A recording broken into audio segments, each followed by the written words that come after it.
शरणो शरणार्थ.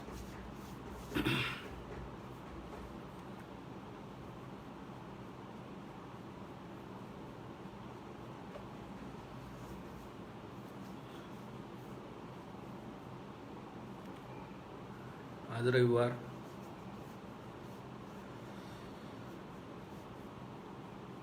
6 September 2020.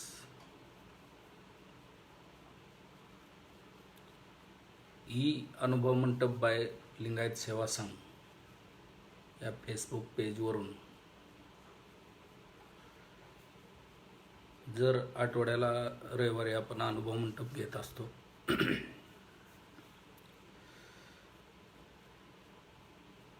तर या अनुभव मंडपाच्या माध्यमातून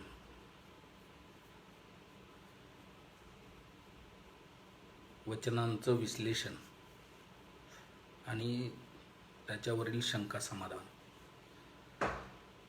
या पद्धतीनं आपण चर्चा करत असतो.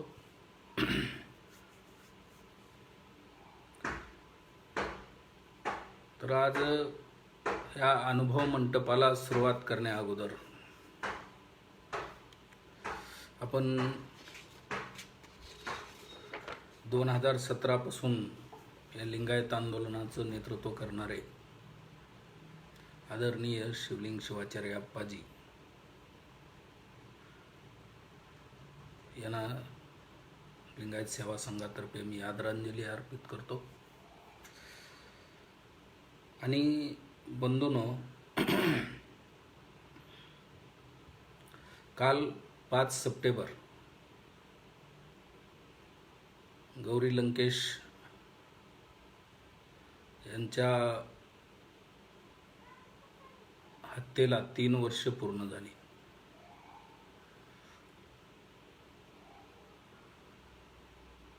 ही मालिका लिंगण्णा सत्यमपेठ 1912 पासून सुरुवात झाली.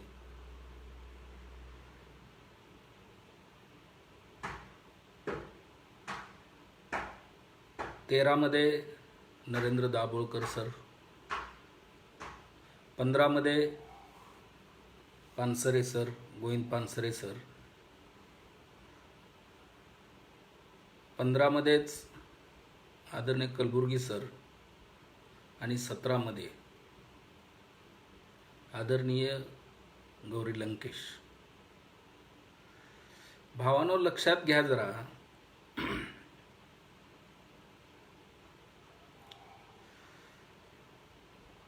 तीन हत्या या 5 पुरोगामी विचारांच्या लोकांच्या हत्येमध्ये 3 लिंगायत आहेत.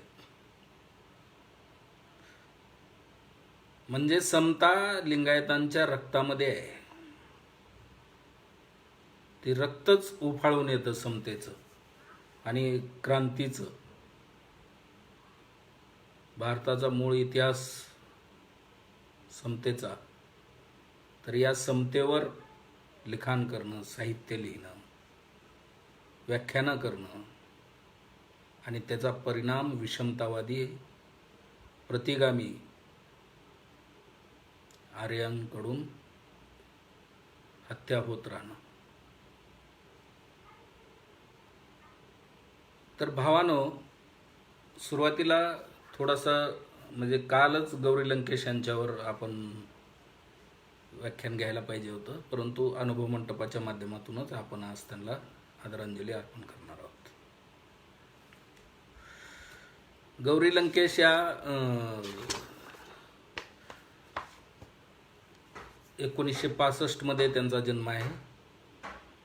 2017 मध्ये म्हणजे 55व्या वर्षी त्यांची हत्या घडली. त्यांची ओळख क्रांतिकारी पत्रकार म्हणून होती. त्यांचे वडील पलया लंकेश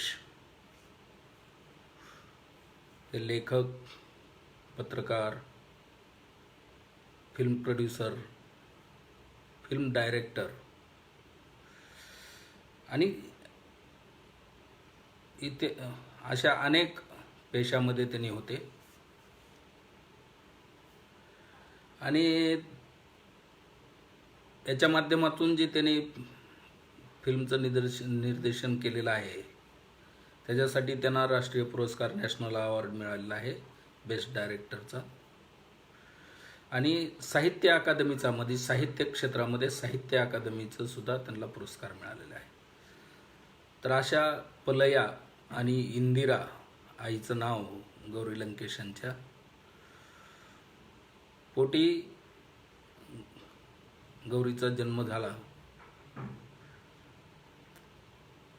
गौरी लंकेश सुरुवातीला टाइम्स ऑफ इंडियामध्ये पत्रकारितेला सुरुवात करतात. त्याच्यानंतर त्यांचा चिदानंद राजगट्ट यांच्याशी कल्याण महोत्सव होतो, लग्न होतं. काही दिवस त्या दिल्लीमध्ये निवास असतात. 9 वर्ष संडे मॅगझिनमध्ये त्यांनी संवादिकेचं काम पाहतात. इंग्रजी आणि कन्नड भाषेवर त्यांचं प्रभुत्व असतं. 2000 मध्ये वडील पलया लिंगैक्य झाल्यानंतर लंकेश पत्रिकेमध्ये त्यांनी संपादकाचं काम पाहायला चालू करतात. परंतु त्यांचा भाऊ आणि त्यांनी ते काम पाहत असतात. भावामध्ये आणि त्यांच्यामध्ये वैचारिक संघर्ष होतो आणि 2005 मध्ये त्या गौरी लंकेश पत्रिके म्हणून सुरू करतात. कम्युनिस्ट विचारधारेच्या जवळ त्यांची विचारधारा असते. त्याच्यामुळे सत्ताविरोधी, सत्तेपासून त्रस्त जनतेचा आवाज त्या उठवत असतात.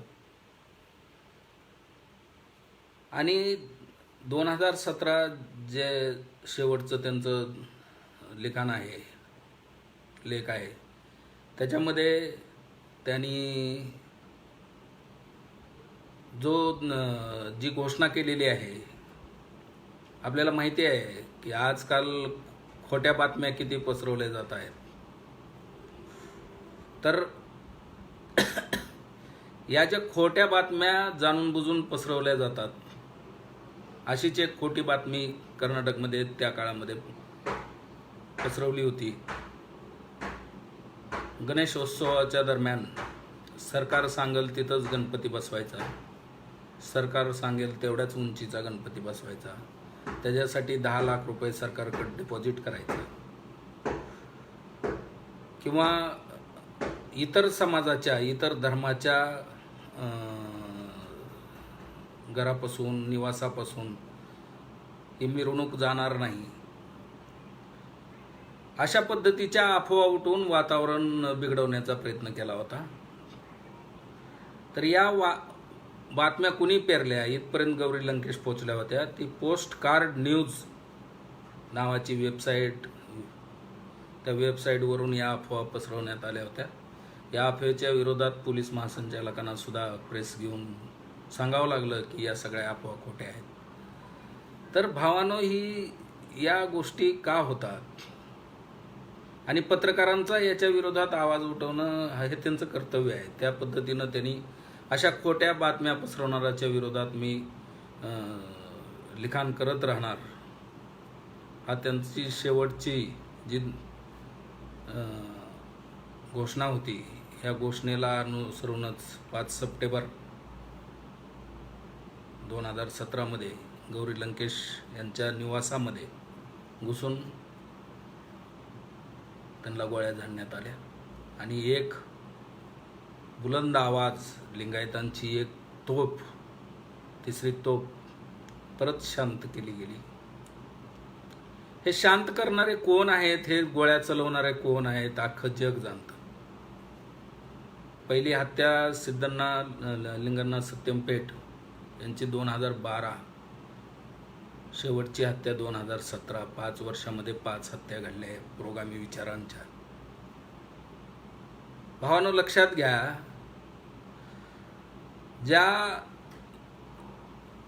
एका हिरोच्या आत्महत्येच्या CBI चौकशीचे अहवाल, वृत्तांकन देशातलं तथाकथित स्वतःला स्वयंघोषित पहिल्या नंबरचं चॅनल म्हणतं. ते आरोपी घरून निघताना, आरोपी रस्त्यातून जाताना, आरोपी गाडीत बसताना तो चौकशीच्या ठिकाणी जाताना एवढं सगळं वृत्तांकन करायला त्यांना म्हणजे 24 तास दिवसाचे त्यांनी त्या गोष्टीचं वृत्तांकन करतात. तर भावानो, ह्या 5 हत्यांचा बाबतीमध्ये ह्या मीडियानं, तथाकथित मीडियानं, हा मीडिया नाहीच, हा चौथा खांब असूच शकत नाही लोकशाहीचा, असला विकाऊ मीडिया, एका बाजूचं फक्त विचारांचं प्रतिनिधित्व करतो हा आजचा भारतातला आपला मीडिया. आणि हा मीडिया एखाद्या हिरोचं आता तर पुढे यायला लागलं की तो ब्राऊन शुगरच्या नशिबाज होता, मयत व्यक्तीच्या विरोधात बोलू नये, चांगलं वाईट बोलू नये, ही परंपरा आहे भारतीयांची, जी मुतालिकनं पाळली नाही गौरी लंकेशच्या हत्येनंतर सुद्धा. लक्षात घ्या भावांनो. तर आपली ती परंपरा नाही आहे, परंतु बोलण्याचा मतितार्थ हा आहे की हा मीडिया सेकंदाच्या ज्या बातम्या देत होता, तर या हत्यांची पण सीबीआय चौकशी झालेली आहे. कुठं होते हे कॅमेरे? उलट ह्या हत्या करणाऱ्या लोकांना हेच लोक बिळामध्ये लपवित होते, तपासाला वेगळ्या दिशेनं नेण्याचा प्रयत्न करत होते. भारतीय लोकशाहीला जो चौथा खांब आहे तो आज विकलेला आहे, हा स्पष्ट आरोप आहे. तर भावानो, तो मीडिया, तथाकथित बिकाऊ मीडिया जरी विकला गेला असेल तरी ज्या गौरी लंकेशनी, ज्यांना अपत्य नव्हतं, त्यांनी पुरोगामी विचारावर, समतेच्या विचारावर काम करणाऱ्या भारतातील पूर्ण युवकांची आई स्वतःला त्यांनी डिक्लेअर केलेलं होतं. तर आपली ही जिम्मेदारी आहे की या आपल्या आईच्या हत्येचा शोध आणि बोध प्रत्येक भारतीयापर्यंत पोहोचवणं, त्याच्यामध्ये ही आपल्या गौरी लंकेश किंवा या 5 पुरोगामी विचारांच्या हत्या करणाऱ्यांची विचारधारा एक्सपोज करणं हे आपलं कर्तव्य आहे. लिंगायत सेवा संघातर्फे मी गौरी लंकेश यांना भावपूर्ण आदरांजली अर्पित करतो. तर भावानो, ही अनुभव मंटप बाय लिंगायत सेवा संघ यावरून दर आठवड्याला प्रसारित होणाऱ्या अनुभव मंटपाला मी आता सुरुवात करत आहे. आज मी काड सिद्धेश्वर यांचं एक वचन याच्यासाठी निवडलेलं आहे. तर भावानो, जन्माला पाहून निंदा करतात,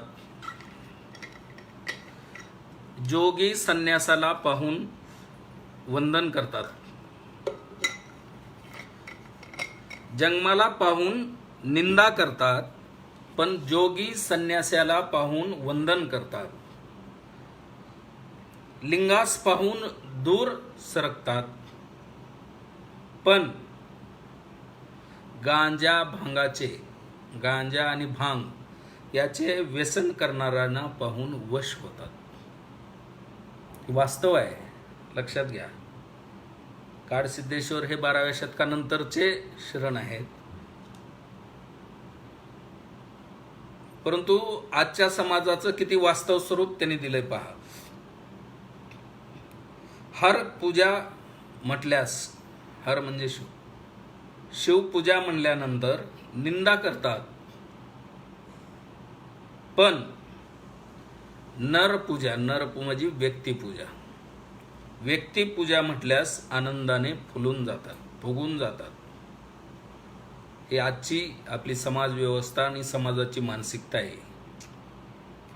गुरूंनी दिलेल्या लिंगावर अविश्वास दाखवतात, पण ब्राह्मणापासून शूद्रापर्यंत, म्हणजे उच्च वर्णापासून कनिष्ठ वर्णापर्यंत 101 कुळाचे, म्हणजे सगळेच मधले आदले 100 कुळाचे एकत्र जमून रानावनातील दगड आणून त्यास लिंग समजून रोवलेल्या लिंगाच्या नावाने एक वेळ उपवास करून नित्यनेमाने चालणाऱ्यांना शरण समजल्यास, असा आचरण करणारा शरण समजल्यास प्रमथगण हसतात. म्हणजे आपले पूर्वज ज्यांनी 12व्या शतकामध्ये लिंगायत चळवळीसाठी प्राण दिले ते आपल्यावर हसतात. शिवा प्रसन्न हो म्हणता अशा स्थावरलिंगाला उपवास करून शिवाला प्रसन्न हो म्हणता अशा व्रतभ्रष्ट वेशापुत्रांना, अशांना वेशापुत्र म्हणलंय काडसिद्धेश्वरांनी, कसे प्रसन्न होतील.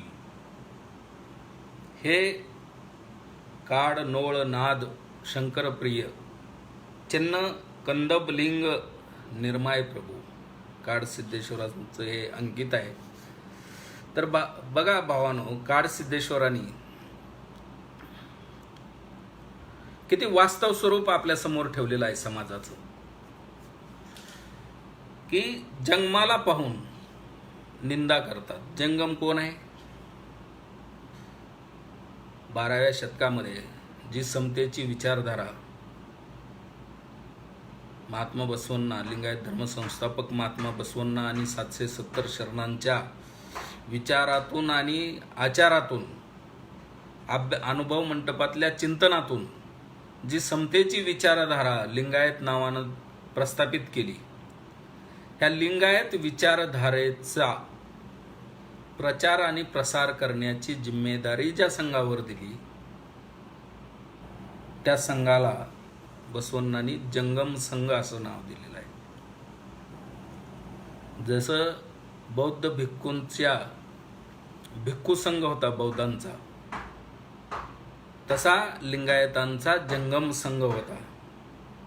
त्या संघानं 12व्या शतकामध्ये एवढं मोठं काम केलेलं आहे की लिंगायत विचारधारेमध्ये अनुभव मंटपाचे जे सदस्य आहेत ते अफगाणिस्तान, काश्मीर, पश्चिम बंगाल, म्हणजे संपूर्ण भारतवर्षातील खाली केरळपर्यंत, तामिळनाडू, अशा सर्व भारतातल्या आजच्या राज्यातून हे शरण जे बसव कल्याणपर्यंत आले, त्याला एकमेव कारणीभूत त्या प्रामाणिक जंगम संघानं ही समतेची विचारधारा पूर्ण भारतवर्षामध्ये प्रचार आणि प्रसारित केली.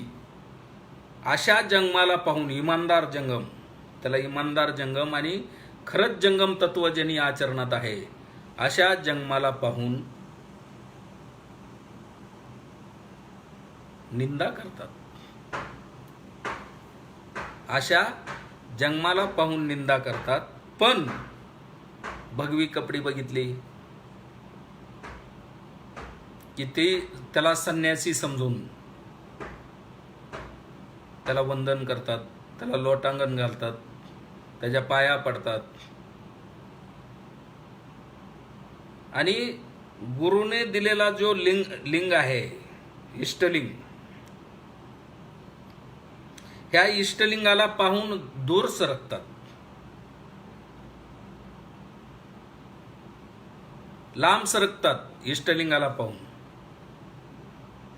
पण म्हणजे इष्टलिंग कशासाठी आहे, तर इष्टलिंग ही तुमची स्वतःची उन्नती, स्वतःसाठी आहे. तुमच्या इष्टलिंग स्वतःची ओळख करून घेणे, स्वतःला समाधिष्ठित बनवणे, स्वतःला समतेच्या तत्वावर आणणे आणि योगाच्या माध्यमातून स्वतःच्या सर्व दुर्गुणावर नियंत्रण मिळवणे, समता दृष्टी प्राप्त करणे. अशा इष्टलिंगाला पाहून तुम्ही दूर सरकता. आज किती लिंगायतांच्या गळ्यामध्ये इष्टलिंग आहे? आपण जर हुडकायला गेलो तर 10% सुद्धा लिंगायत सापडणार नाहीत आज, की ज्यांच्या गळ्यामध्ये इष्टलिंग आहे आणि जे नित्य इष्टलिंग योग करतात. हां, इष्टलिंग पूजा करणारे भरपूर आहेत. इष्टलिंग योग आहे आपला. बेल, फूल, हळदी, कुंकू हे अवडंबर करणारे बरेच सापडतील, परंतु इष्टलिंग योग ज्याला म्हणलं जातं, जो शरणांनी दिला, तो इष्टलिंग योग करणारे किती आहेत? तर काडसिद्धेश्वर म्हणतात की अशा समता तत्व इष्टलिंगाला पाहून तुम्ही दूर सरकता, पण गांजा भांगाचे व्यसन करणाऱ्यांना पाहून वश होतात. वास्तव आहे.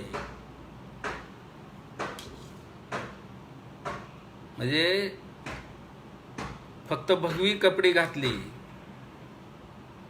म्हणजे तो ज्ञानवंत झाला असं नाही. सर्वच तसे नसतात. परंतु आज आपण भारतातलं चित्र पाहतोय. बहुसंख्य जी ही गुरु परंपरा स्वतः स्वयंघोषित गुरु परंपरा आहे, या लोकांनी कसा हैदोस माजवलेला आहे. तर अशा लोकांच्या मागं हजारोनही भक्त असतात, लाखोनं. आपण बघितलेलं आहे किती जण जेलमध्ये आहेत. आता भारतातला बघा मागडल्या 5-7 वर्षातला असेच हे भोंदू गांजा भांगाचं व्यसन करणारे, सेवन करणाऱ्यांना पाहून आपली ही स्वतःला न ओळखलेली, स्वतःची ओळख नसलेली भारतीय अंधश्रद्धा समाज अशा भोंदूंच्या मागं पडून त्यांना वश होतात. शिवपूजा म्हटल्यास निंदा करतात. म्हणजे शिवयोग करायचा म्हणल्यानंतर या शिवयोगाची निंदा करतात. पण नरपूजा म्हणजे व्यक्तिपूजा 25,000 देऊन अशा भोंदूंना घरी बोलवतात, त्यांचे पाय धुतात. अशा भ्रष्ट लोकांच्या धुतलेल्या पाण्याचं सेवन करतात. कुठून कुठून फिरून ते आलेला त्याचं घरात तीर्थ शिंपडतात, घर अपवित्र करायला. अशा व्यक्तिपूजेला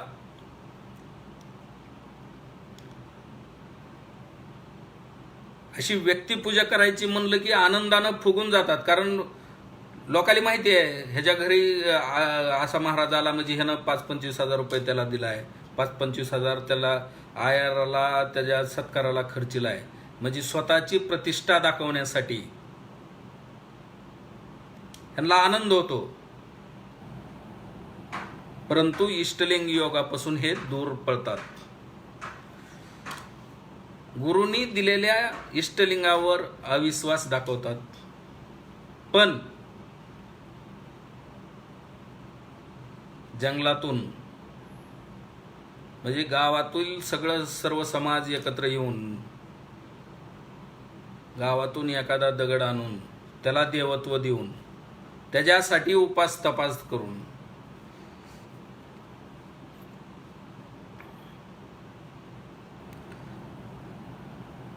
त्याला प्रसन्न हो म्हणतात. त्याला प्रसन्न हो म्हणण्यासाठी स्तवन करत बसतात. आणि असं करणाऱ्यांना पाहून त्यांना जन्म दिलेले त्यांचे आई वडील, प्रमत्त म्हणजे आपले पूर्वज, ते वरून हसतात आपल्याला. 12व्या शतकामध्ये ज्या आपल्या पूर्वजांनी लिंगायत ह्या समतेच्या तत्वासाठी स्वतःचं बलिदान दिलं, प्राणाचं लढत लढत, प्रतिगाम्यांच्या विरोधात लढत लढत ज्यांनी स्वतःच्या प्राणाचं बलिदान दिलं ते वर बसून आपल्यावर हसतात की आपण कुणासाठी बलिदान केलंय. आणि ही आजची लोक बघा, ज्यांच्यासाठी बलिदान केलंय ती लोक स्वतःला ओळखायचं सोडून व्यक्तिपूजेच्या मागं पळायला लागले. व्यक्तिपूजेच्या मागं पळायला लागले आणि दगडांच्या देवांसाठी उपास तपास करायला लागले. आणि जो खरा इष्टलिंग आहे, इष्टलिंगाच्या माध्यमातून तुम्हाला स्वतःची ओळख करून घेणं आहे आणि समाजाप्रती एवढं आदर्श बनणं आहे की तुम्ही त्या इष्टलिंगामध्ये स्वतःला पाहिलं पाहिजे. म्हणजे साठी तुम्ही योग केला पाहिजे आणि स्वतःची ओळख करून घेऊन स्वतःची पूजा केली पाहिजे. आणि त्या पूजा करण्याच्या लायक तुम्ही कधी बनता ज्यावेळेस तुमचं तसं समाजामध्ये आचरण असतं. तर ह्या आचरणाच्या माध्यमातून स्वतःची उन्नती करण्यासाठी जो इष्टलिंग आपल्या पूर्वजांनी 12व्या शतकामध्ये दिला, तो इष्टलिंग सोडून आजचा समाज बघा, तिरुपतीला जातो, शिर्डीला जातो, अक्कलकोटला जातो. इकडं जायचं म्हणलं की ह्याला आनंद होतो, पण घरी 10 मिनिटं बसून जो इष्टलिंग पहिल्या प्रथम गर्भामध्ये असताना आपण स्वतःच्या जन्मदात्या आईनं तुम्हाला बांधलेला आहे, तो त्या इष्टलिंगाप्रती तुम्हाला 10 मिनिट नाही. म्हणजे खरी प्रगती तुमची, खरी उन्नती ज्या इष्टलिंगाच्या माध्यमातून होणार आहे त्याच्यासाठी तुम्हाला वेळ नाही, परंतु इतर स्थावर देवतांच्या मागं पळणे, त्यांच्यासाठी उपास तपास करणे आणि तिथं जाण्यासाठी सांगणाऱ्या भोंदू गुरूंचे पाय धुणे,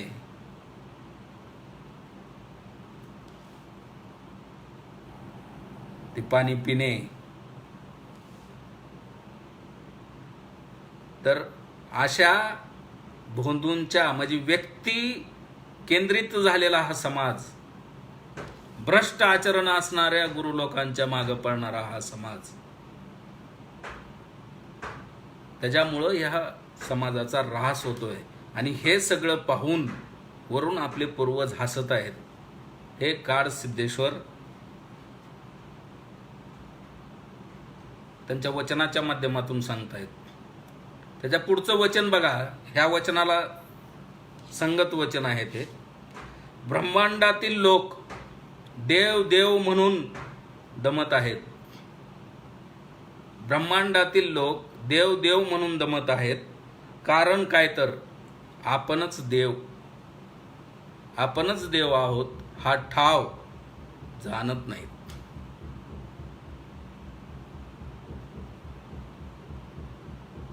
काय म्हणतात काळ सिद्धेश्वर, की स्वतःला विसरून, स्वतःमधलं विसरून, स्वतःमधलं जे देवत्व आहे ते विसरून बाहेर पडतायत देव देव देव हुडकत, स्वतःला न ओळखता. हे स्वतःला न जाणल्यामुळं आपण इतर दगडांच्या देवतांच्या मागं पळत राहतो. त्यांच्यासाठी उपास तपास, त्यांच्यासाठी दान धर्म, त्याच्यासाठी वाटेल ते करायला आपण तयार आहे. पण स्वतःमधलं देवत्व हे कधी ओळखणार?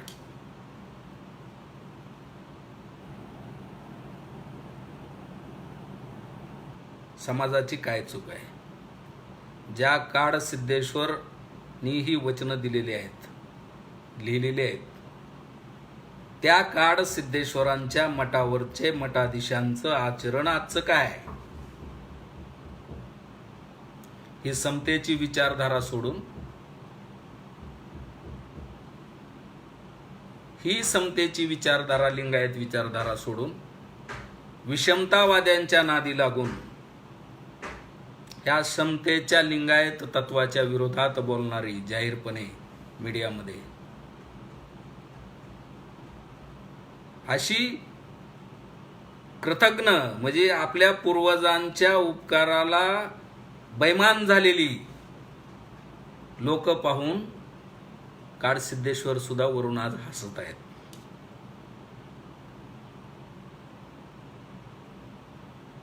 भावानं,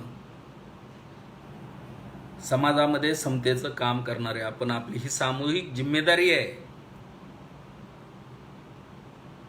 जर एखादा मडिवाळ मठ आहे, मडिवाळ माचीदेवांच्या विचाराचा मठ आहे, मडिवाळांच्या जी वचन मडिवाळांनी विचारधारा लिहिलेली आहे किंवा जी लिंगायत विचारधारा लिहिलेली आहे, ह्या विचारधारेच्या विरोधात जे बी आज मठाधीश काम करत आहेत, त्या मठावर बसून भक्तांची पिळवणूक करून, जर लिंगायत विचारधारेला विसरून इतर विषमतावाद्यांचं काम करत असतील तर अशा लोकांना सुद्धा वटणीवर आणण्याचं काम आज प्रामाणिक कार्यकर्त्यांचं आहे. ही प्रामाणिक कार्यकर्ते जी कोण आहेत त्याला जंगम म्हणलेलं आहे. जंगम म्हणजे कुठली जात नाही, जंगम ही व्यवस्था आहे. लिंगायत विचारधारेचं प्रामाणिकपणे अविरतपणे एक ठिकाणी स्थिर न राहता निरंतर भ्रमण करत प्रचार प्रसार करणारा म्हणजे जंगम.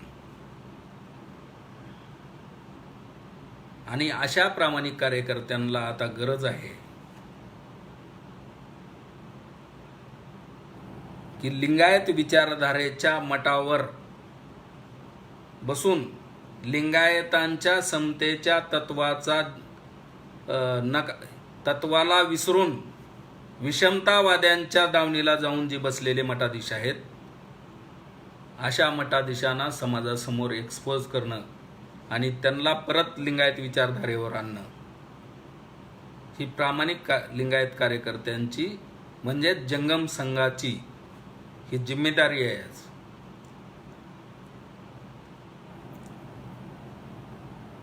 भावानो बघा, 800-900 वर्षापूर्वी लिहिलेली वचनं आहेत.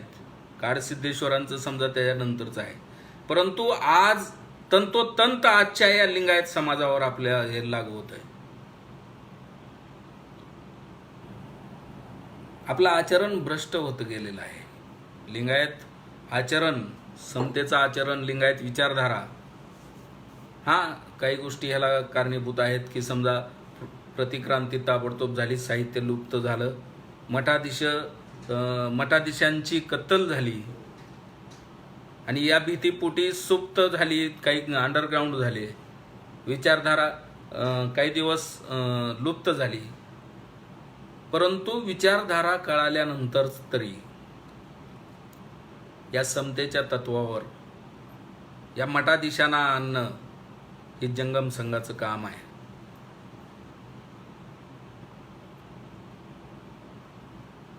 या देशामध्ये जे विषमतेचं बीज हजारो वर्षापासून पेरलेलं आहे, त्या विषमतेला उखडून टाकण्यासाठी 12व्या शतकामध्ये लिंगायत मुवमेंट झालेली आहे.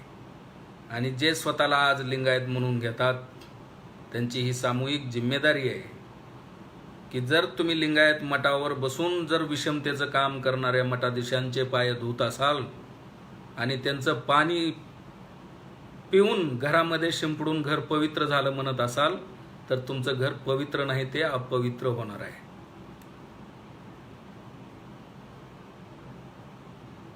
तर त्याकरता प्रत्येकाने ही सामूहिक जिम्मेदारी स्वीकारली पाहिजे.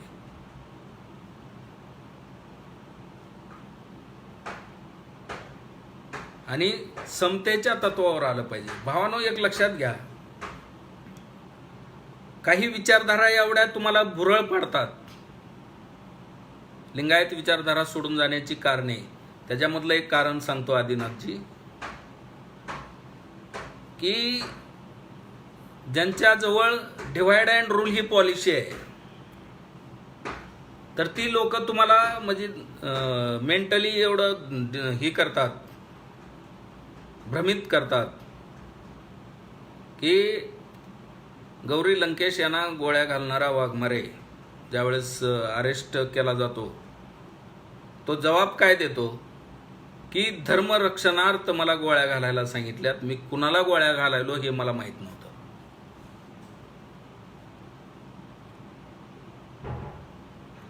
म्हणजे त्याच्या बुद्धीमध्ये त्याची बुद्धी पूर्णपणे ह्यांनी अशी आपल्या कब्जामध्ये केलेली असते. राष्ट्रप्रेम, धर्मप्रेम, देवप्रेम असं ठासून भरलं जातं खोटं तुमच्यामध्ये. आणि कुऱ्हाडीचा दांडा गोतास काळ, आपलाच व्यक्ती, आपलंच रक्त आपल्या रक्ताच्या विरोधात पेटवून दिलं जातं. तर ही जी भुरळ आहे, ही भुरळ ओळखली पाहिजे.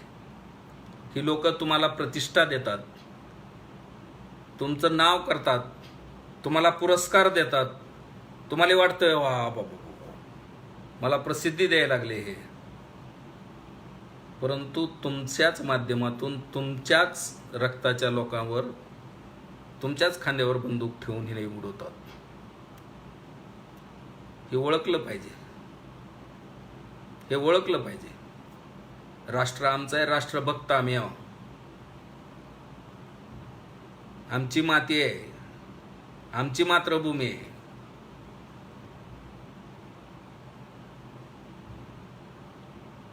आणि ह्यांनी आपल्याला शिकवतात बाहेरून येऊन राष्ट्रप्रेम, आणि आपली लोक भुरळून तिकडे जातात. तर या गोष्टी प्रकर्षानं आपण केल्या पाहिजेत. लिंगायत धर्म मान्यता 70 वर्षापासून आपण लढतोय. हे का मिळत नाही? तर हे मठाधीश त्याला जास्त कारणीभूत आहेत. अर्धे मठाधीश मागणीच्या बाजूने असतात, अर्धे विरोधात असतात. हे विरोधातले जी मठाधीश आहेत हे सामील झालेले आहेत त्या व्यवस्थेला. तर ह्या मठाधीशांचं प्रबोधन करणं गरजेचं आहे. जे प्रबोधन करून लिंगायत विचारधारेवर येतील त्यांचं स्वागत केलं पाहिजे, आणि जे येणार नाहीत त्यांना समाजासमोर उघडं केलं पाहिजे.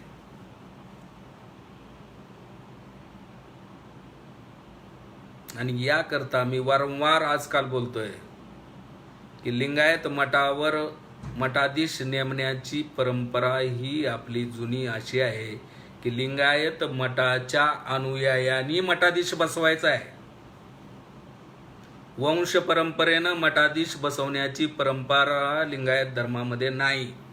वंश परंपरा लिंगायत धर्मामध्ये नाही. तर त्या पद्धतीनं समाजानं सुद्धा लिंगायत विचारधारेला प्रामाणिक असणाऱ्या खऱ्या ज्ञानवंतांना मठाधीशावर नेमल्यानंतर ती त्या मठाधीश संघच ती धर्ममान्यता तुम्हाला मिळवून देईल. योग्य व्यक्ती जर तुम्ही पूर्ण वेळ धर्मकार्यासाठी निवडले, योग्य व्यक्तीची जर प्रत्येक मठावर निवड झाली तर 7,000 मिनिमम मठ आहेत सध्या आपली. हे 7,000 मठाधीशच धर्ममान्यता तुम्हाला 1-2 वर्षामध्ये मिळवून देतील एखाद्या, आणि सगळे एकत्र आले तर ते एका महिन्यामध्ये धर्ममान्यता मिळवून देतील.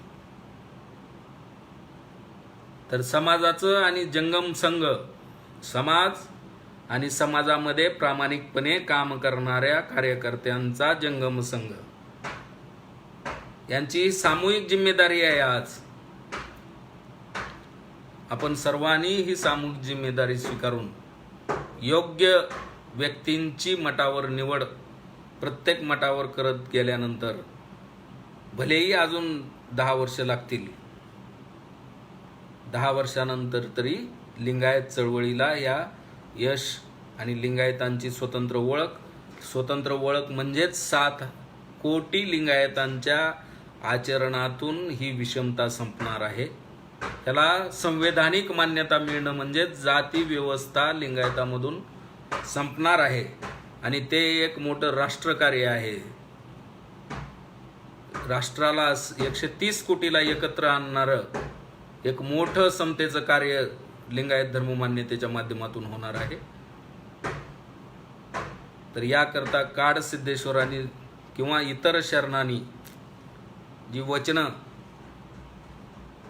आपल्याला संदेश स्वरूपामध्ये दिलेली आहेत, त्या वचनांच्या आधारे आपल्या आचरणामध्ये बदल करून आपल्या कर्तव्य ओळखून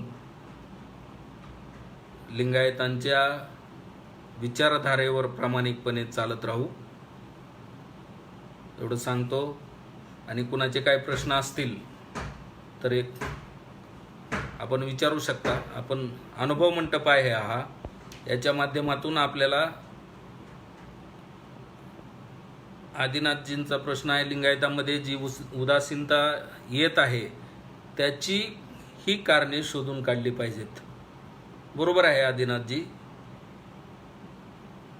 लिंगायतांच्या लक्षात घ्या, मी काय म्हणलो की 2012 ते 2017 मध्ये भारतामध्ये 5 विचारवंतांची, क्रांतिकारी विचार, पुरोगामी विचार, क्रांतिकारी म्हणजेच वास्तववादी विचार, जे सत्य आहे ते सत्य ठामपणे सांगणाऱ्यांच्या 5 लोकांच्या हत्या होतात, आणि त्याच्यापैकी 3 लिंगायत असतात. याचं कारण आहे की 12व्या शतकामध्ये सत्यासाठी, वास्तवासाठी जे आंदोलन उभा केलेलं आहे ते रक्त आणखीन सळसळत आहे, अजून गरम आहे. म्हणून लिंगायत त्यामध्ये 3 आहेत. तर ह्याचा अर्थ काय आहे की लिंगायतामध्ये चळवळ अशी ठासून भरलेली आहे. जंगम म्हणजे अस्थिर राहून सततपणे काम पाहत राहणे, सततपणे प्रवाहित राहणे. तर तो प्रवाह आजही लिंगायताच्या रक्तामध्ये आहे. तो योग्य मार्गावर लिंगायत विचारधारा काही प्रमाणामध्ये प्रतिगाम्यांच्या हल्ल्याला बळी पडली, काही व्यवस्था आपली, आणि काही दिवस ती सुप्तावस्थेमध्ये होती. त्याच्यामुळं आपण प्रजापितामध्ये आपण रामदेव बाबाचं गटुडं वडायला आपण, रविशंकरचं गटुडं वडायला आपण, आसारामचं गटुडं वडायला आपण, RSS मध्ये आपण, कुठलीही चळवळ असू द्या, हे लिंगायतांचं जीन आहे की त्याला ते समतेचं काम वाटतं. त्याच्या रक्तामध्ये कायम प्रवाह असल्यामुळे, चळवळ असल्यामुळे ह्या सगळ्या जी सामाजिक जी संघटना आहेत, कुठल्या आध्यात्मिक आहेत, कुठल्या योगाच्या संघटना आहेत, त्या सगळ्या संघटनेमध्ये लिंगायत प्रवाहित आहे का नाही पहा. त्याचं कारण आहे की लिंगायत विचारधारा ज्या लोकांनी, ज्या मठाधीशांनी प्रभावीपणे लिंगायतामध्ये न्यायला पाहिजे होती, ती परंपरा प्रामाणिक नाही राहिली. त्याच्यामुळं विचारधारा लिंगायतांच्या घरापर्यंत, लिंगायतापर्यंत पोचली नाही. त्याच्यामुळं हा विखुरला गेला लिंगायत. त्याच्या जीनमध्ये तर प्रवाह आहे, प्रवाहित आहे तो. त्याच्यामुळे ह्या प्रवाहात, त्या प्रवाहात, त्या प्रवाहात तो सामील होत गेला. परंतु आज आपण जी प्रचार प्रसार करणाऱ्याची जिम्मेदारी 12व्या शतकामध्ये ज्या जंगम संघावर लिंगायतांना दिलेली, बसवण्णांनी आणि शरणांनी दिलेली आहे, तो जंगम संघ व्यवस्थित बनवणं, त्या जंगम संघाची पुनर्रचना करून त्याच्यात प्रामाणिक कार्यकर्त्यांनी सम्मिलित होणं आणि त्याच्या माध्यमातून मग समाजावर काम करणं अपेक्षित आहे. अजून कुणाचे काय प्रश्न असले तर.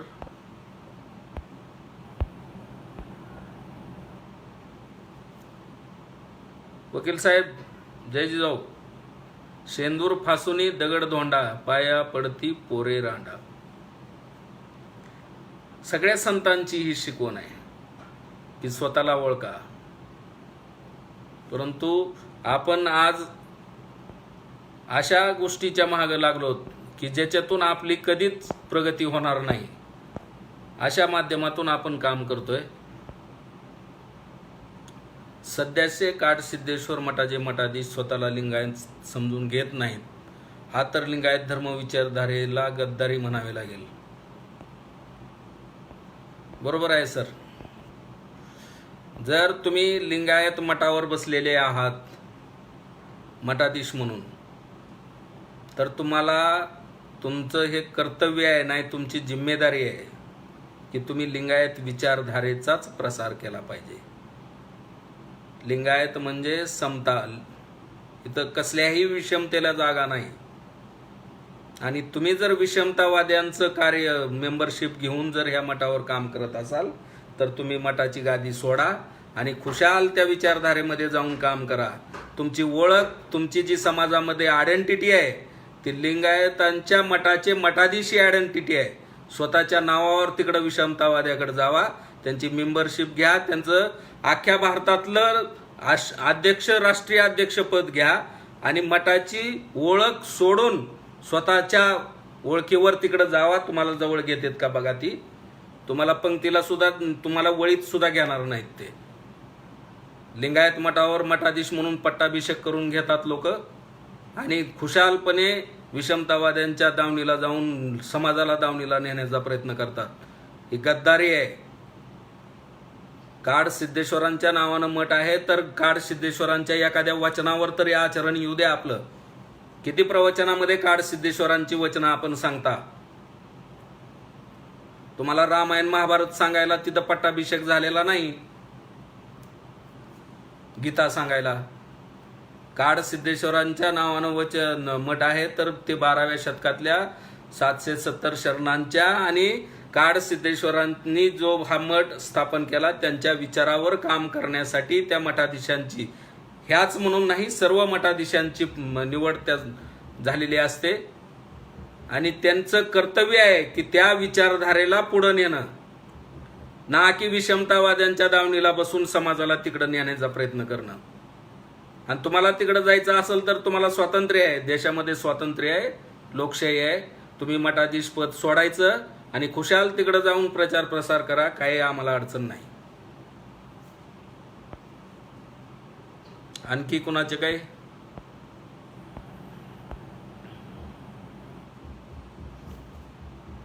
अशा लोकांमुळे तर लिंगायतांचा आज वाटोळ झालेला आहे. आपण समाज, लिंगायत समाज वेगवेगळ्या विचारधारेत गेला, त्याचं काहीतरी आपण समर्थन तर करू शकतो की बाबा त्याच्यापर्यंत ती विचारधारा पोचली नाही. पण मठाधीशापर्यंत ती विचारधारा लिंगायत पोचलेली नाही, त्याला लिंगायत विचारधारा माहीत नाही, असं कोण बाळबोध सुद्धा म्हणू शकत नाही. पूर्णपणे लिंगायत विचारधारा माहिती असताना विरोधी कंपू लिंगायत विचारधारेच्या विरोधातल्या कंपूमध्ये जाऊन सामील होणं हे लिंगायत विचारधारेची गद्दारीच आहे.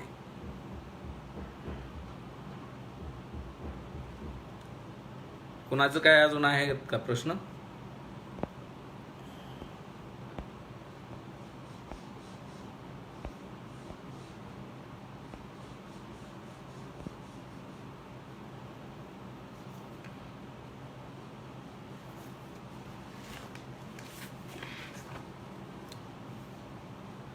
अशा मठाधीशाकरता एक वचन आहे, मोळीगे महादेवी, म्हणजे काश्मीरच्या राजा भूपाल त्यांच्या पत्नी शरण झाल्यानंतर त्यांचं मोळीगे महादेवी असं नामकरण झालेलं आहे.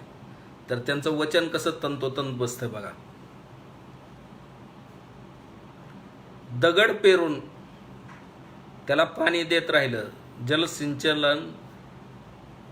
दगड पेरून जल सिंचिल्याने पल्लवित होईल का कधी? दगड उगवल का कधी?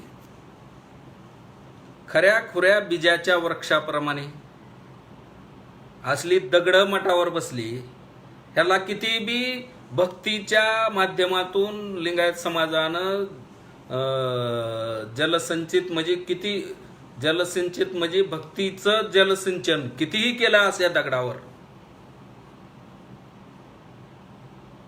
तरी लिंगायत विचारधारेचा जो वृक्ष आहे, जो शरणांच्या ओरिजिनल बीजातून, विचारधारेच्या बीजातून पल्लवित झालेला हा लिंगायत धर्म, अशा दगडांना पालवी फुटेल का? श्रद्धा सन्मार्ग भक्तीविना, श्रद्धा 12व्या शतकातील लिंगायत विचारधारेच्या वचनावरची श्रद्धा, सन्मार्ग लिंगायत विचारधारेवर चालण्याचा मार्ग, समतेचा मार्ग, आणि भक्ती, भक्तीमध्ये विषमतेपासून मुक्ती. जो मुक्त झाला, ज्याच्यामध्ये कसलीच विषमता नाही, त्याला भक्त म्हणतात. श्रद्धा सन्मार्ग भक्ती विना, गुरु भक्ती, लिंग पूजा, जंगम सेवा, म्हणजे लिंगायत विचारधारेवर श्रद्धा ठेवून लिंगायत विचारधारेवर चालणाऱ्या, विषमतेपासून मुक्त झाल्याशिवाय गुरुभक्ती कुठून आली? गुरु म्हणजे ज्ञानाची भक्ती नाही. लिंगपूजा, इष्टलिंग योग शक्य नाही साध्य होणं, आणि समाजसेवा तर लांब राहिली. हे त्रिविध आल्याडच राहिले, तिथपर्यंत पोचू शकत नाही. ते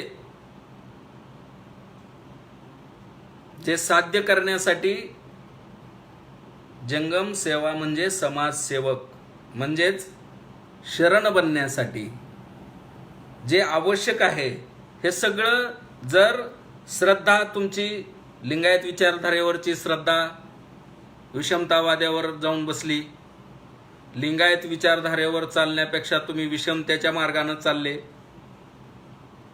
आणि भक्ती तर राहिलीच नाही, तुमच्यात विषमता ठासून भरली. तर अशा व्यक्तीला गुरुभक्ती करून उपयोग नाही. अशा व्यक्तीपासून गुरुभक्ती बी लांब राहिली, इष्टलिंग योग बी लांब राहिला. तुम्ही कधी विभूती तरी वळलेली बघितली का? बघा त्यांना मोठा लट कुंकू आहे.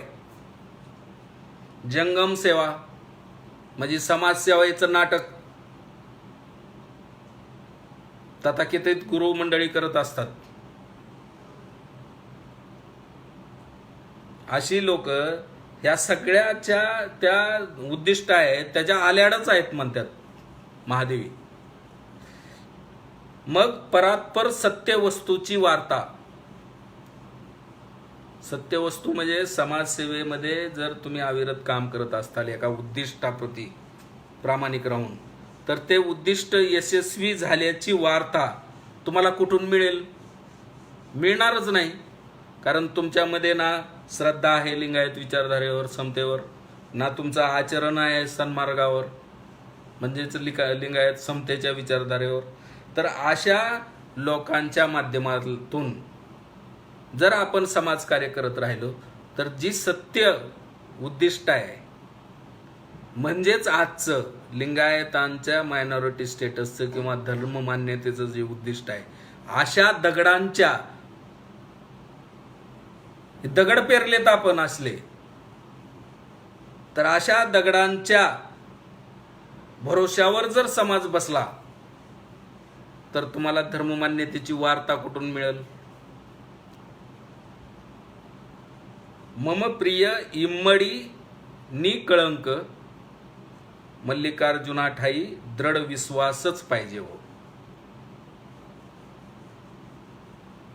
प्रामाणिक लिंगायत विचारधारेचं काम करणाऱ्या त्या जन्मावर विश्वास पाहिजे आपला.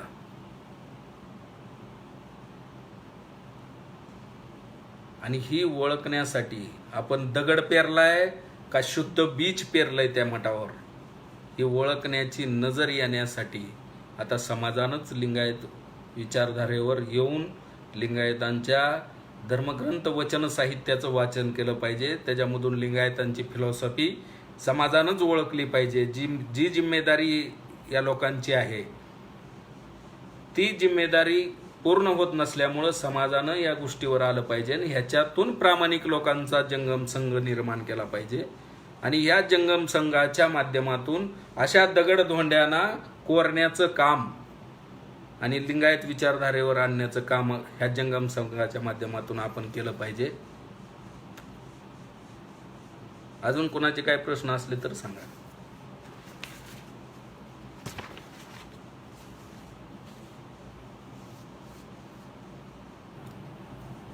थांबू का?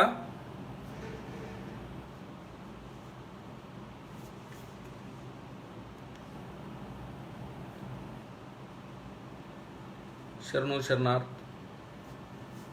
जर काही कुणाच्या अजून डिस्कशन आपलं असेल तर मेसेजच्या रूपात आपण करू. आता थांबतो. सर्वांना शरणो शरणार्थ.